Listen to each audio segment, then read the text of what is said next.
I have a fantastic panelist here coming. So first and foremost, I just want to really thank Dr. Bhatia and Asia Pacific HRM Congress for over, I think I've been associated with them for almost like 8-10 years now.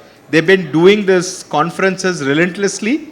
And thanks, Dr. Bhatia, to kind of bringing all of us together for this fantastic conference. It's absolute privilege for me to chair this session and most importantly to start the conversation in terms of shaping the future of work, right? When we talk about shaping the future of work, what really comes to my mind is how AI is really transforming HR and business. So before I really dwell into some of our thoughts and then posting some questions to our panelists, I want to really ask here, how many of you are experimenting with AI in some form or shape in your organization? That's all? Not this side? Nobody's experimenting? I could probably sense just 15%. 15-20% of you are experimenting with AI and in the space of HR? Okay.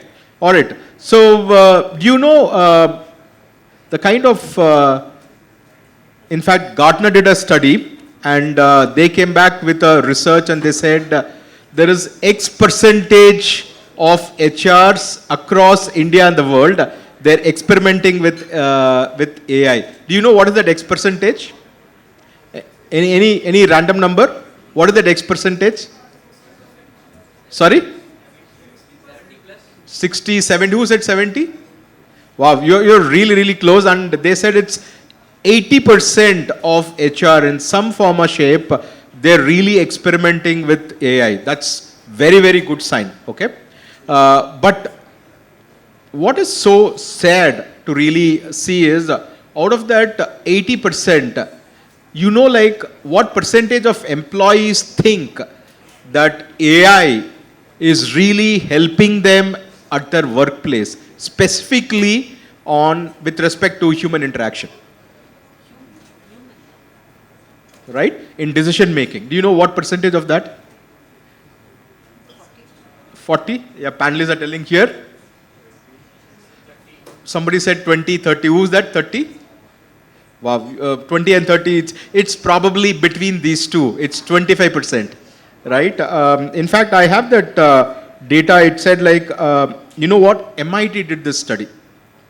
And they said like, they found only 25% of employees trust AI-driven decisions.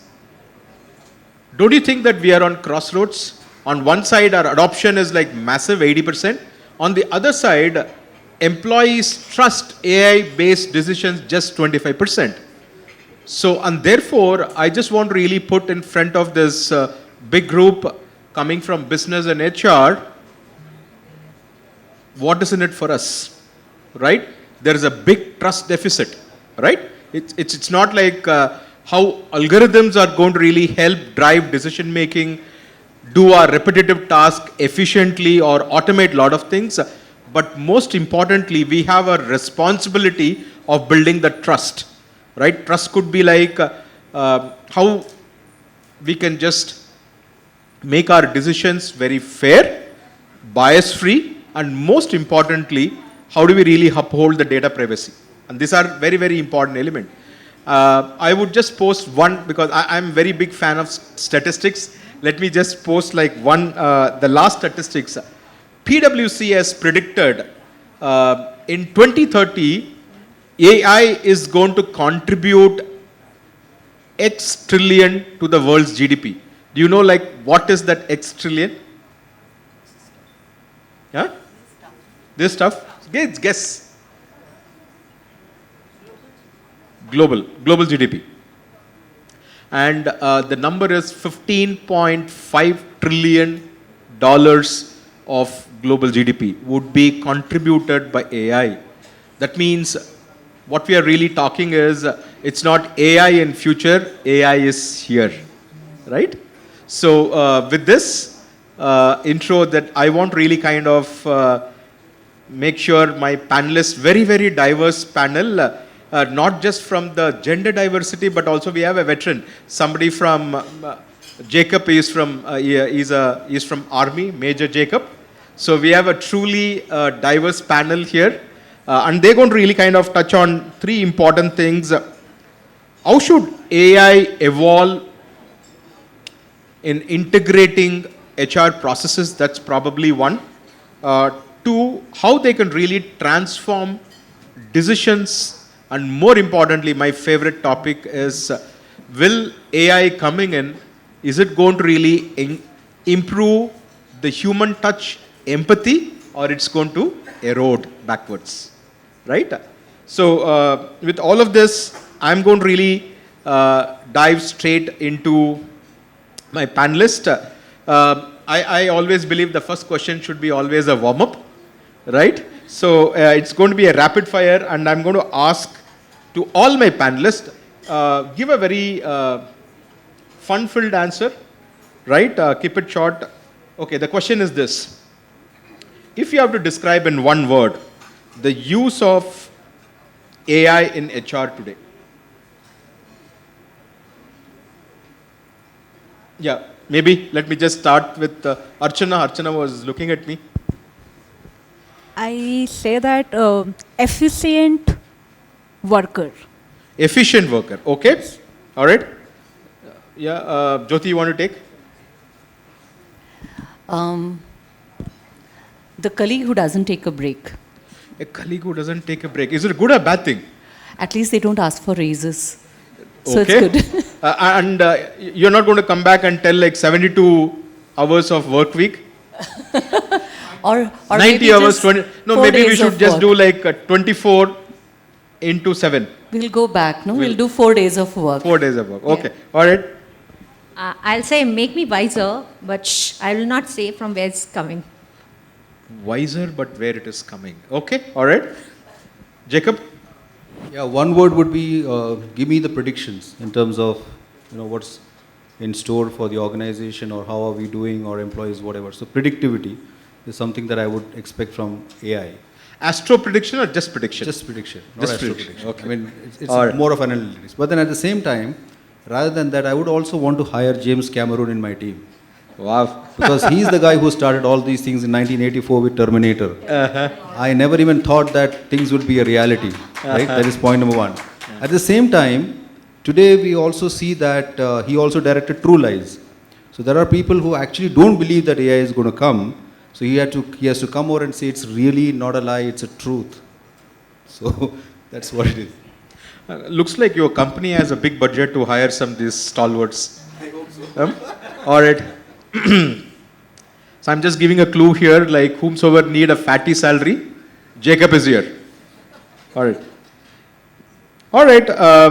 So Debika, so I just want to start because we did a warm up, and I want to really ask: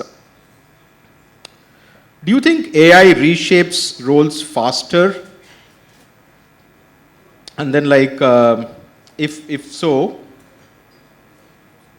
the question is, do you really believe that AI reshapes the role faster? If that's so, then what do you think HR fraternity should reimagine themselves?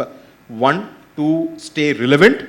Number two, to kind of be extremely effective, keeping the future of work. Absolutely, AI is reshaping roles. Like what you just said, it's there, it's not future anymore. There are a lot of things which we read out of newspapers or of whatever the feeds come in. What I believe, and that's what is happening, is that the traditional roles, JDs, job specification, which we had in HR, and we started one studying in MBA books and continues, are going to be relevant very soon. So what is going to be there? How do you look at a talent, or how do you look at a resource? Is not a role bound, but more about the skill bound. So what that person basically brings to the table, what are the bundle of skill that person has. So what happens if tomorrow one of the skill goes redundant, or the skill is being taken away by a machine, or an AI tool, then you can quickly shift, gears and bundle up the fresher skills or bundle up those which is existing in that ecosystem, right? So that's something. Having said that, what happens is that the way also when we talk about talent management and stuff like that, the way we have been doing learning or training, say these are the schedules, these are my calendars, I want once a month everybody to come up or things like that, what would happen in traditional places, or we have grown used to or grayed our hairs. It's just now JIT, just in time, continuous, at your work, stretch exercises, stretch targets, or not in targets, assignments, co-learning, things like that, the shape will move faster to make you more accommodative to AI. Also, when you come about the talent development or the talent space, AI will give you very good prediction. Say it can match with your company's strategy, right? At a strategic level, it will actually tell what are your voids which are going to come in next 1 year, 2 years, or 3 years probably, because you know where you want to grow your business into. And as HR folks, we don't want to get laid off or kind of be behind. So use AI to find out where is it where you are lacking, and then quickly kind of bridge it up and work on that. I think these are something which is going to, and slowly you need to wean away your regular tasks. And you need to design that tool to your benefit, that you wean away your regular HR. HR has certain regular part of it, certain which are more strategic thinking. Focus on your thinking process is something which I think will move forward. Fantastic. I think what I really liked, two very important aspects, what Devika said is, one, we are going to really move away from role-based hiring to skill-based hiring. That's one. And number two, that can AI be very specific on what is going to be the developer needs, Yes, right? yes. But here is a very interesting practical issue that I want really put in front. Maybe one of you can really answer this. So we have in HR, we call TNI, Training Need Identification. Yes. So how many of you think that we do it in a very scientific and systematic way? Hand on heart. Right? Some randomness is there, right? All of you agree. So we just go do a set of population, understand with our Excel sheet what are the needs, then we go have the chat, right? And then we populate, hey, this is the need either at a cohort level or at a business level or at an individual level, right?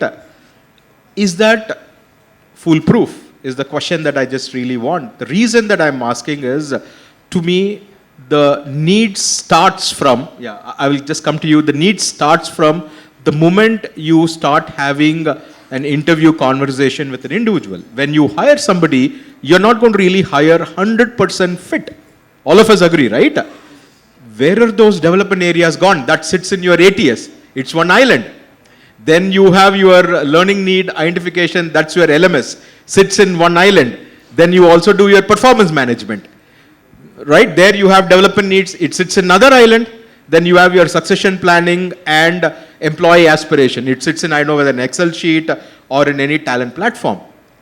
The challenge is like, is there one tool where it can really unify all of this silos and get you a very rational training need, either for an individual or for a cohort or for the business? That's a big challenge. Somebody put their hand up. Yeah, go ahead. Which you think is relevant? I'm not even going to a behavioral aspect because that's very, very vast. Even fantastic, not just technology aspect, but when you just look at holistically for somebody, you want to cover the skill and take them to the next level. Anybody wants to respond for this? Yes, I really feel that yes, we do it, but what is happening in organization is, the skills are becoming very unique. See, roles are not multiplying itself. So in a cohort, you can't even develop a cohort to a large extent sometimes. So what happens in the challenge is that you have to keep your this skill inventory stuff in a very dynamic zone. right? On a daily dynamic zone Yeah. or something like that. So that, and somebody needs to monitor, or somehow an AI we need to develop again there who will Yeah. exactly tell how is your skill moving in the organization. So I have a very holistic point of view, and then to me, AI is a tool to really do that. Okay. All right. So Yeah, I just wanted to conclude it that yes, when it comes to technical skill, okay, it is very, very scientific. We have skill lab and all. But what, I mean, you both have touch. When it comes to behavioral, okay, it is so unique from person to person on the three islands which you have touch base when we are hiring and then the aspiration and all. That becomes so, so unique that we can't have a cohort, and that's the reason we get the complete laundry list which is not at all executable within a year. fair, Okay, very so fair. that's the blend Good. of both. Good. And also, when you talk about skills as well, tech skill, by the time we are talking, something new would have come up, right? That's a pace in which it happens. Okay, all right. Jyoti, the question to you. We have warmed up a lot about AI and how it is being used. So now the question to you is, does AI really, really help leaders to make right decisions? Your thoughts? Yes, of course. But I'm going to add a very big but. Because if I think about it, how thoughtfully we are using AI comes into play. I love that Jacob spoke about Cameroon. And I'm a movie buff too, so please indulge with me. Think about these actor stunt doubles in movies. They're there to create all the dangerous things, look cool, the stunts, the jumps, and all of that. And but if you have to get a close-up shot, you need the actor in, right? Otherwise, the story is not going to land. So I look at AI and I look at human leaders as people, the actor and the stunt double. So if I think about it, there's so many good things, whether you're talking about speed, scale, simulations, stress test strategies, there's so much that we can actually get out of AI. And then how do we complement it with the human rationale, context values is what we have to think about. It's very, it's got layers. Say for example, it's like a microscope. You can go as deep into it, but if you don't step back and take the larger picture, I'm not really sure if it is going to hit the mark. As examples, if there is bias in the data, AI will reinforce the bias. And if we think about data, say, it is incomplete, and if I start thinking about it a little provocatively, I also feel that it can make leaders become overconfident about bad decisions. And an example of that is, say, you ask for some data, it throws a very nice picture, a good chart, underlying data. You look at it, it's so objective, it's so scientific, you find it hard to argue. But does data come with labels that it is incomplete, it is not really, bias-free? And that is where, if I'm going to place a lot of trust in that data, it is going to make me overconfident. Yep. And this morning, the way I experienced, it's like a faulty GPS. It can actually make you so overconfident that you are convincingly sure It's a you're real-time on the right GPS. road. Yeah, real-time GPS, right? So I was thinking I'll reach here in 10 minutes? It took me much more than that, I'm sure, right? So I think people should take Bangalore traffic as the real case biggest study to test. example, isn't it? Right. All right. So it really depends, Good. right? We use AI in an effective manner. That is going to give you a completely different view. But if we are going to then take away the human layers of values or the context, it's going to be a challenge. And Fantastic. what I would think, to wrap it up is, it's like I would use it as a co-pilot. not the Microsoft Copilot, I'm talking about the flying pilot, right? Getting some advice, get them do the math, but let's not forget that we are flying it. Understood. All right, fantastic. So, the Uber message, I think what I really liked, Jyoti, is just make sure that you train the data set, right? Garbage in is garbage out. So make sure that you continuously train the data set and make the AI efficient. The second is leaders don't over rely on AI. It is also important to kind of keep your own judgment, so balance both. I think that's the way forward, and hopefully some point in time we will have largely a bias-free data set, and therefore we can rely on some areas blindly. Thank you. So Jacob, with all of this, whenever I speak to TA professionals, they say like we are using AI, right from your screening, scheduling, now they have the bot and all of this, right? When I look talent acquisition, so what is very important to me outside of cost, productivity, speed is the experience, candidate experience.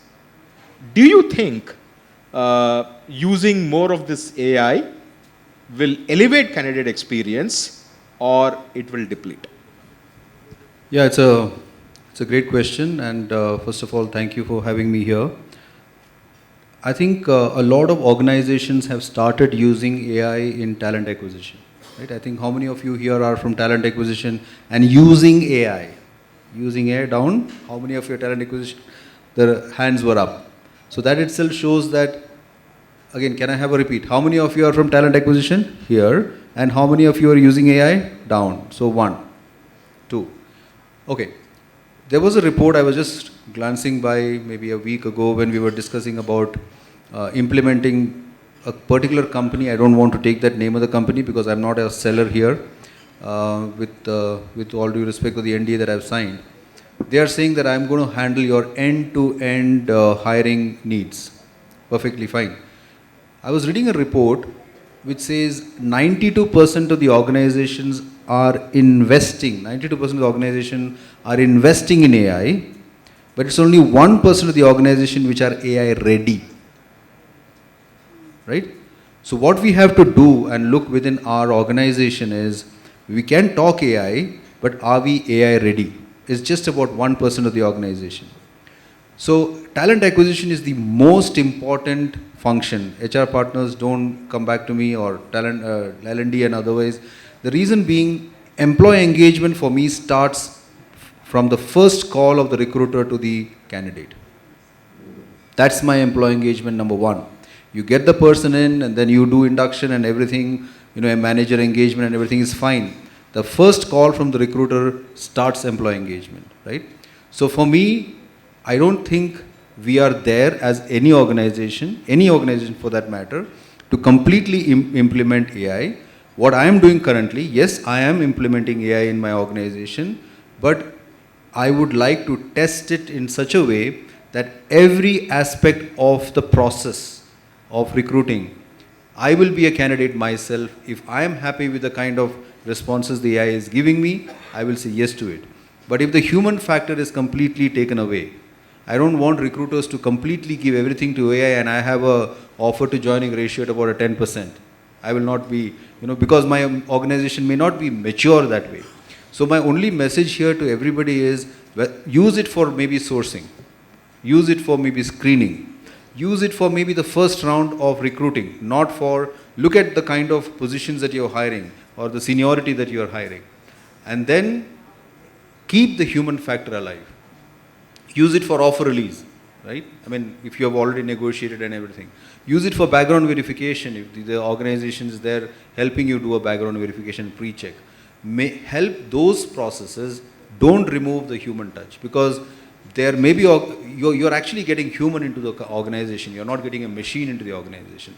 While Ray Kurzweil, he says that by 2045, robots will start working with you, but I don't think we're still there to hire robots. Anyone from talent acquisition can add. The biggest challenge that that the talent acquisition today faces is, it's not external, it's internal. Your leaders want to hire an architect, or an AI architect, but then they would oppose to this AI architect using AI to respond to an interview. Right? I mean, my understanding is, if you're hiring an AI architect, let him use an AI tool, and let's see the complexity, how he uses it. Right? But here I see that they are kind of undermining it and saying, oh, we want an AI architect, but then he has to be a thoughtful person and not be on the prompt side. So that's the irony as far as talent acquisition goes. Props are not, people always stay away from props. Yeah, AI has assisted. In fact, I would say, because I've seen both the function. I've seen the sales function and I've seen the talent acquisition function. Predominantly, the sales person will shy away from doing a cold call. That's the first beginning, where the sales actually happens. And similarly, when you go for a talent acquisition, they wouldn't want to make a first cold call. They have a data, they have a source, but they would still shy away from making that cold call, asking the person if he's really interested. I think the in an first opportunity. call has to be from the organization. Precisely. It Don't cannot give be it to a the bot bots. call. It cannot be a bot. Cannot be. I will not even appreciate. Maybe, Yes. maybe my children or children's children, maybe are all robots and all those things. Fine, that's okay. But Yeah. first call has to be from. Yeah. I think I'm sure. I'm not sure what percentage of the people sitting here are representing Zen Alpha and Zen Z, right? So it's end of the day, it's a mindset, right? It's not like one stroke fit all. Maybe generations of us, we would love to kind of have a human interaction. I have a college-going kid. He loves more of a mission interaction than any human interaction. There is so much of stress when I really have a chat rather than he's so happy when I WhatsApp with him, right? So the generations are really changing. But the fantastic point is, how are we trying to really overcome some of the organization internal challenges? That's one. Number two, Jacob, to your point is, let's pilot, test it, lower end of the value system. Could be your screening, scheduling and all of that. And kind of make sure your recruiters have those meaningful conversations and blend and get the human in the loop. Thank you. And Fantastic one more interaction, question, and Jacob. thanks for... One more question, Jacob. yeah. Actually, like, Can we just keep the questions slightly later? Okay, sure. At least we will do like one or two more rounds, and then Sure. I will open up for questions. Sure. Okay. All right. Coming to you, Archana. We spoke so much around the AI, its use cases, what works, doesn't work, and all of that. If you have given this magic wand, right? And magic wand and say like, what's that one decision in HR you believe that should always stay with human, irrespective of the kind of generations to really come in? That's a great question. I think we all have spoken, and but my firm belief is that no matter how much technology advances, okay, and how much plethora of options it gives, but the decisions which touch the human dignity, where empathy, compassion, trust comes into the play, that should always remain with human.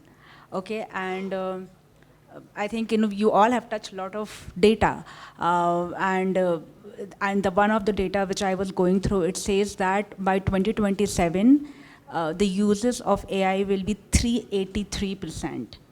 And that means, and it will enhance the productivity by 42%. Okay, so for example,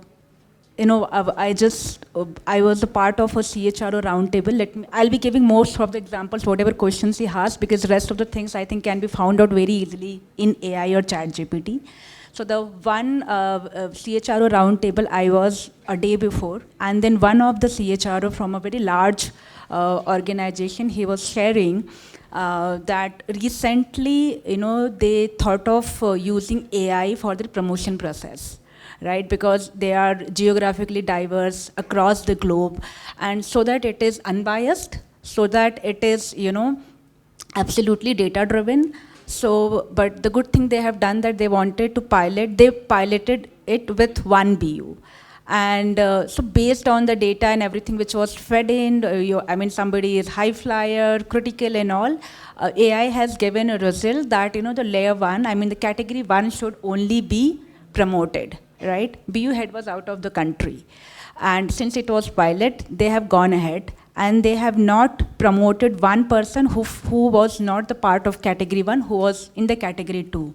So that one person left the organization.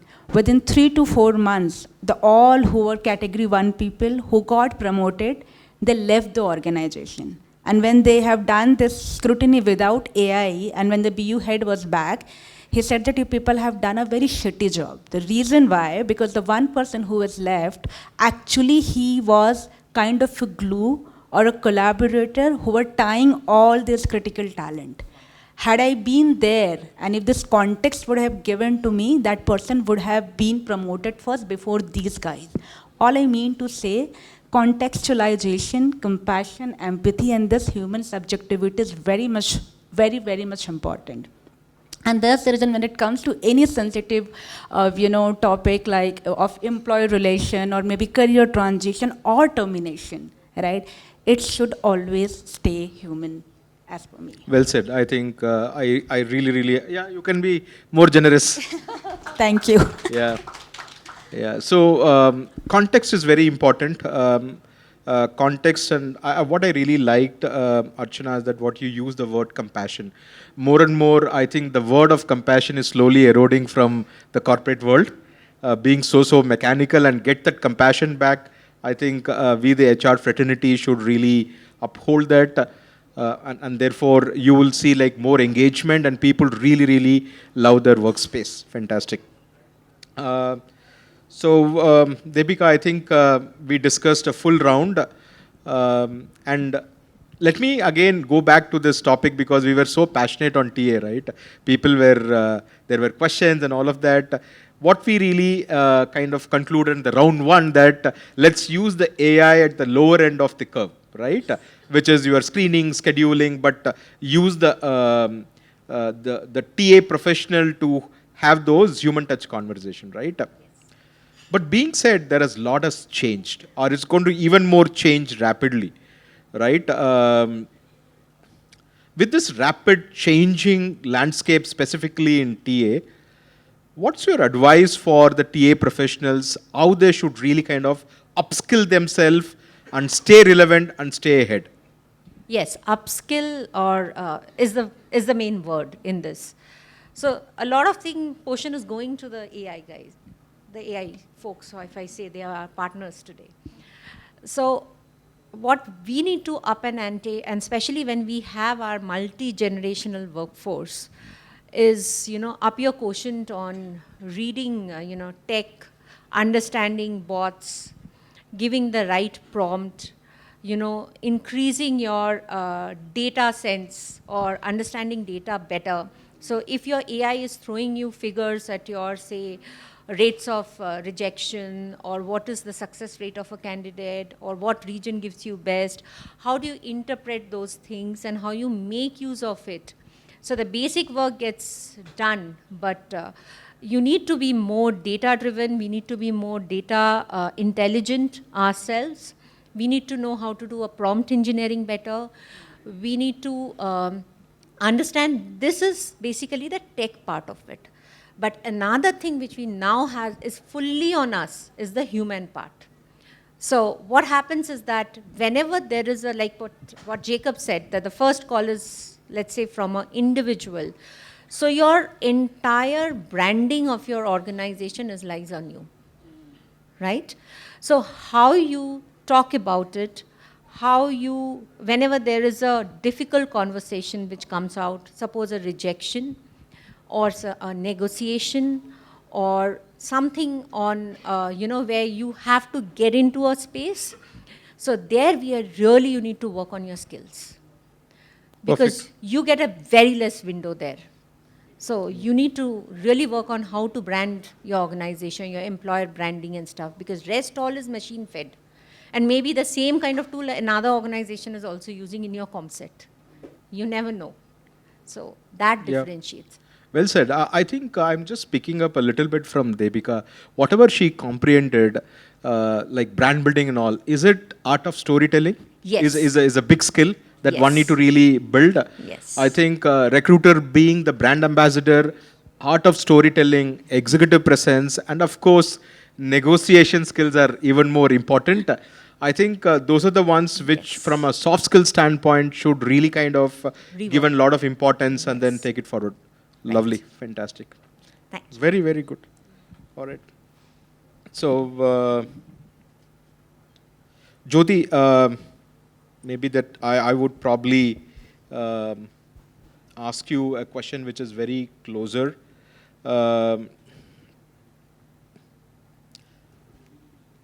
Is the future of HR is going to be more of HR and less of AI, or more of AI and less of HR?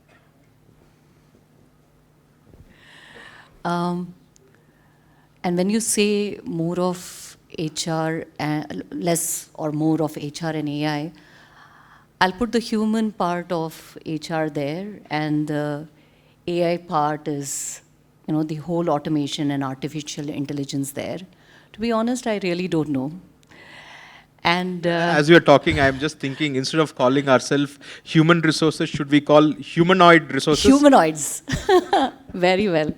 And I guess you spoke a lot about statistics. I'm a statistics student. So, let me talk about, say, there is enough and more reason for us to believe that, we as HR can be much more human in our approach. And when I say that, let that be the null hypothesis, right? So if that is where we are heading, there is enough reasons to believe, good evidence so far, that AI can take care of all your crunching, the mundane tasks that you're not wanting to do, which is going to really make me feel so bored. So that is taken into account, right? And the humans actually capacitate from the point of view of trust, culture, doing meaningful things, creating meaningful structures. And if we think about the alternate hypothesis that actually the human becomes lesser because of the intervention of AI. And there is a real risk, right? If we think about organizations, and right now things, in many of my erstwhile organizations, we have definitely advented into AI. And to make it much more efficient, if the focus is only going to be efficiency and not really the human aspect, then how are we going to get the human sense? The other piece could be if the business has the pressure of costs. What would we then do? Will we get tempted to actually automate even the human part? By the way, that's coming, right? We all know about emotional AI. That's a topic for a different day. But if you think about already automated processes, and there is enough evidence when you create automation and you create AI you get AI into the workflow, you can see that it can also create unnecessary bureaucracy. How many of us here have been part of such setups where, we've done away with, we've created self-service portals, and instead of thinking that it frees up HR to do some other meaningful work, we have actually supplemented as help desk agents to deal with the portal issues, right? Or what the portal cannot expect. So all of these things are real. So if we really then think, isn't it in our hands whether we actually make it more human or less human?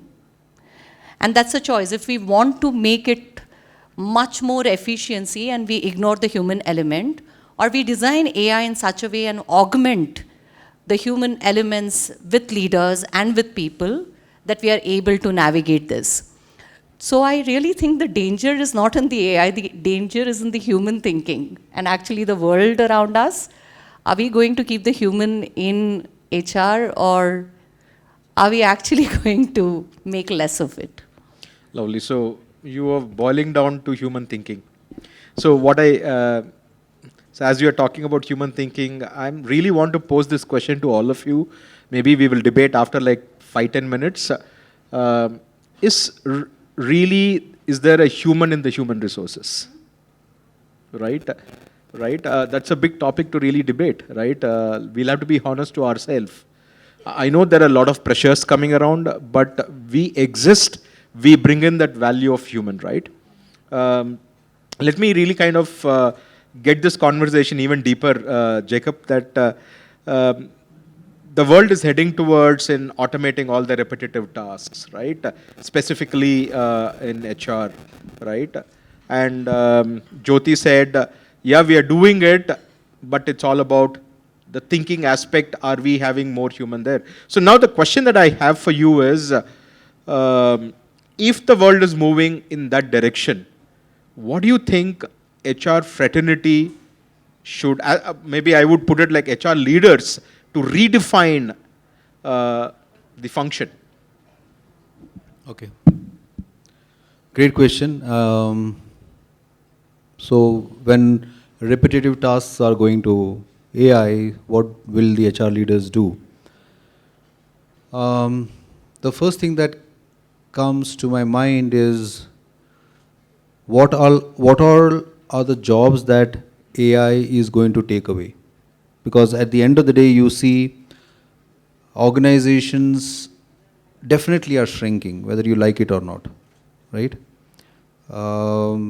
The futurist Yuval Harari says that industrial revolution brought about something called working class, and now you're going to have an unworking class, right? So we need to see how we gainfully engage people and make them relevant in the organization. That's the first thing. You know, what are our people doing? Are they completely engaged? What are the skill gap and all those, things to see that. I mean, while I understand that there are 85, million jobs that will go, you also have a 97 million job that will come as per the World Economic Forum. So where are those 97 million jobs and how we can make people more engaged and relevant? So that's something which the first strategy that I would want to, so that everybody is gainfully engaged. That's the first thing. Second thing is, now when, let's say, look at a scenario, I mean, I know that we are not at the artificial super intelligence stage. We are not even at the artificial general intelligence stage. We are still at an artificial narrow intelligence. I think we are around the Sophia and Alexa and Siri times now. I hope so. Now, even when a time comes where you have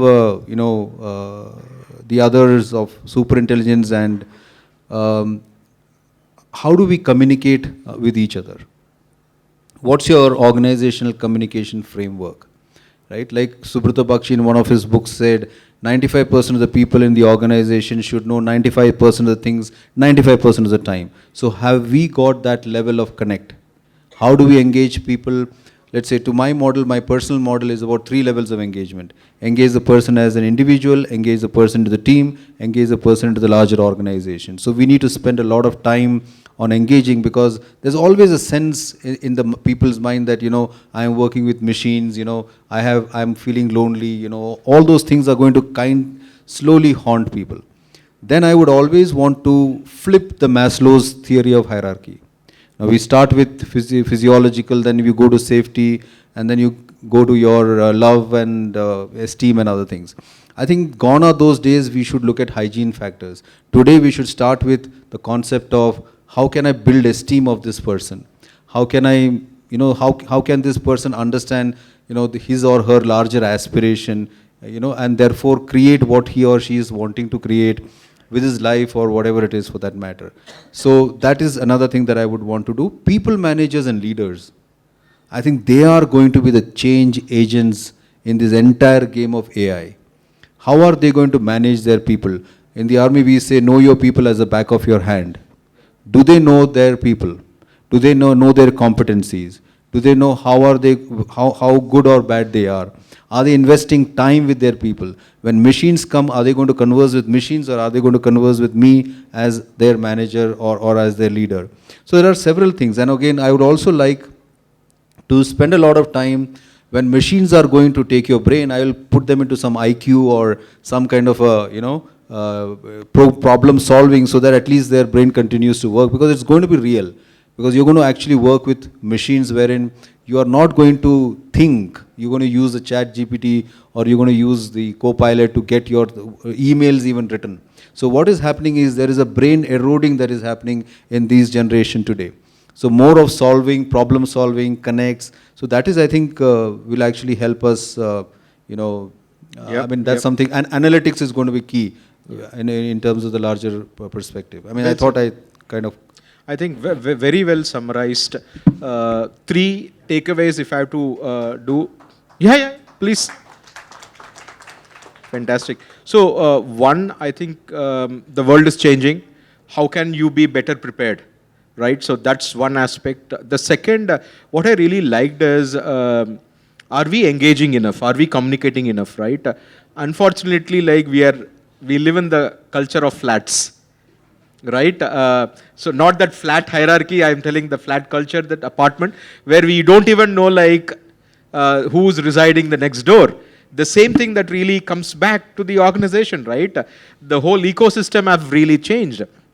And therefore, we have a bigger role to really play in building community. So we thrived in community, and that community living is slowly going away. That's where the engagement is. The last point is just came to my mind is, people sometimes feel that organization make their career.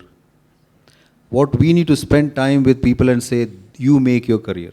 Yeah, I totally agree. Invest time in your career. Correct. What's the delta? You let us know. We'll help you. And we live in the world of outsourcing, right? Today, people even they want to outsource their career, right? It's great point, right? How do you instill that ownership? Right, the ownership mindset that we all had, how can we just instill the ownership? And you can't really outsource your career. I am the best person who would think best for myself. I can't outsource it to HR. So all of these are fantastic aspects. I think HR have a greater role, and you think that HR will not be obsolete. Okay, great, fantastic. Let me just do one rapid fire and open it up to the audience. Keep it very funny answers, right? If you have given an opportunity, so maybe I'll start with Debika, right? If you have given an opportunity, what would be the first HR process you would be happily handing it over to your AI bot end to end? Look into those piles of papers and get me the best ones. Screening. Screening, okay. I would probably go with exit interview. Wow. Why? At least AI will not feel bad, no? If I'm exiting, at least AI won't feel bad. Oh my God, you gave me a shitty answer, and I created a PPT. I'm fired for it. It's not going to take it personally. Then the compliance will be handled by them. That's where we All right. headed. All right, good. Archana? Printing thousands of letters. Printing thousands of letters. Okay. Hey, you guys are so conservative here. I need one real bold answer. Jacob? I don't know whether it is bold or whatever it is, because I also sometimes think like that. There are so many people, unfortunately, in the organization who have not been able to identify their worth. So what they say is, I work, mahine ke ant mein SMS aa jata hai. That's your salary is credited. So I think, I want to understand who are those people who really want to work for that SMS and not for their, contribution or commitments to the client. All right, so I just want to hear at least one or two here from the audience. What is that one HR process that you want to completely hand it over? I need bold answer, not this. Anybody? Yeah, go ahead. Give him a mic. Attrition. What? To have attrition or manage attrition? AI to handle the attrition. Oh, AI to handle the attrition. Wow. Okay. Okay, AI to handle the attrition. Okay. Yes. Because we as a recruiters are facing the attritions a lot because these now the Gen Now I Zs- understand. they So keep on- you hire 10 people disappear here. It's like a leaking bucket all the time, right? Yes. Okay, I understand the real pain of the talent acquisition. Yeah, here. No, take the mic, take the mic. I think, I am already, in fact, planning to outsource multiple things in HR. Being head of the function, in fact. One is payroll, blunt, clear, in fact. Second is, in fact, HR operations. The third is the pre-screening, because that is very critical for all of us. Lot of time consuming, less value addition in terms of human touch. In fact, it's really not adding much value. I feel that these three areas is my immediate focus there. Of course, the compliance is also under discussion, which is part of my ESG drive, in fact. And as part of the ESG drive, I think compliance also over a period of time will get into the autopilot mode. Lovely. Thank I you. think he has a broader vision. Yeah, two hands up there, and then you can ask one or two questions. I have 5 minutes. I will stick to the time, Asif. Okay.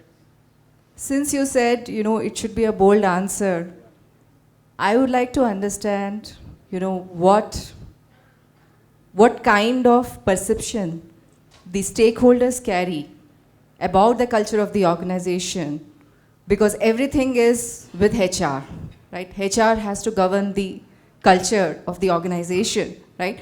So I want to read the stakeholders' mind. Read the state. Wow. Okay. That's something okay. that's the kind of a Very feedback nice. we Yeah, want, yeah. I right? think we should give a round of applause. This is And interesting. the second one. No, only one.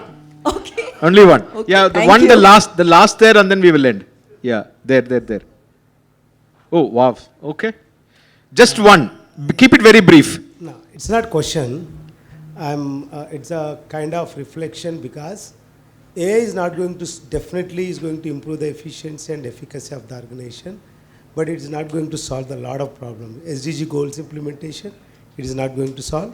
It is not going to solve the corruption problems of the society. Many issues that one. That's where we have, as a HR people, much bigger response beyond AI. Actually, we can automate our routine tasks and bring a lot of efficiency, but need to solve a lot of experiential level is the HR business partnering and many other things. That's the Yeah. crux of Yeah, this yeah. one. Yeah, you're telling kind of automate routine problem, and one last hand up, and then one in the lady there. Oh, okay, you go ahead, sir. You go ahead, and then we can Okay. just. So one I wanted to ask is about the human touch, because now emotions, everything AIs are taking over. So if you look at Azure Emotion API, or even IBM Watson or Riva, all these are like NVIDIA Riva, all these they can even get the emotions, they can empathize, everything they can do. So one so do you think that would stay with us for a long time? So that is one quick. And the other one, when we are speaking about the training the data sets and all, are you really wanted to train the data set, because they are going into hallucination? No, my question is, what is that one thing that you would outsource completely? That was my question. Okay, I thought the other questions also you can. No. Okay. Yeah, we'll move on. Yeah, the lady there, and then we will stop. I just wanted to say happiness index. Oh, lovely. So- Excellent. Happiness index. Give her a round of applause, please. Yeah. So any questions? One question to the panel member. We have 4 minutes left. If you have any question. Yeah, go ahead. Question? No, I just wanted to touch base exactly on one thing which you were asking with all the audiences. I have one thing to really ponder on. That is on the exit interviews. I know that one of the panelists actually really talked about Yeah, it. Jyoti. But we need to have a very unbiased system within the organization. Okay. Like if somebody is really onboarded into the organization, then we have round 1, 2, 3, 4. We have Understood. number of rounds. Unbiased. Yeah, unbiased. Okay, good. Any question? One question I will take. Yeah. Is that a question, sir? To the panel. As you know that all of you just say that you are implementing artificial intelligence here at the workplace, and we as a human being, when we are dealing with the people, we remember that what generation they belongs to. X, Y, Z, and baby boomers, as you know, most of the time baby boomers also will take back to the industry so that they can contribute. When the AI is in action, so do you think that AI is having that ability to deal the employees, maybe whatever the categories, considering them the category to which they belongs to? Don't you think that most of the decisions given by your AI may goes wrong and it will burden the organization in terms of loss? How the AI can deal with the Got employee? it. Yeah. Of all the generations. One of you can answer. I can do it? Yeah, go ahead. Keep it brief, Jyoti. Yes. I think the biggest example I would say is of how maybe I chat with, say, OpenAI, maybe I'll do ChatGPT here, and how my son does it. Yeah. So my son, I'll take this example because it's very pertinent to how AI actually responds to that and how emotional AI, which is called as affective computing, is actually taking place right now as we speak. And that is one of the things which is very, very interesting. It's great to read up on that. So my son's like 20 years old and he's into gymming, the time when you really want to look good. And he's written up to ChatGPT app saying that, okay, give me a comprehensive plan to bulk up. And it gave a great plan, right? And my son's response to that was, bro, this is such a comprehensive plan. Thank you so much. If this works, I'm going to put up your photo in God's room and worship you daily. Lovely. And the response from the app? Chill, bro, don't be cringe. I know your current plan is to vibe and survive. Just think about how emotions are getting interpreted, sensed, and responded to. And my ChatGPT app, if you look up that, I'm sure my conversations with them, with the app, is not similar. So basically what I'm trying to drive at is, we know that there is different generations, and the way AI is actually getting emotionally intelligent about different generations is yet to be seen. Yep. I think we are just on time. If you want to add one-liner, you can just do, but just one-liner. Yeah, I think it does. I'm just adding into what she said, is that yes, it does, And in fact, there are inputs will say what is your, what generation you belong to, and it will, modulate the replies. So if you go for shopping, they'll ask you what is your age bracket, what's your gender. So it does. And in interviews also, these are built up in AI. Yeah, so in summary, I think there is a partial, future that we just see how they can handle different generation. But I think what I can really close with the remark is, I think instead of resisting, let's embrace. I would say HI and AI, human intelligence and artificial intelligence, it's like our two eyes. You can't ask which eye is important, because to have the vision, you need both the eyes. With this, I really kind of thank the panelists and wonderful audience. Thank you so much. Thank you so much. Give them a big round of applause once again, everybody. Thank you. Well, I want you to say thank you to all the panelists.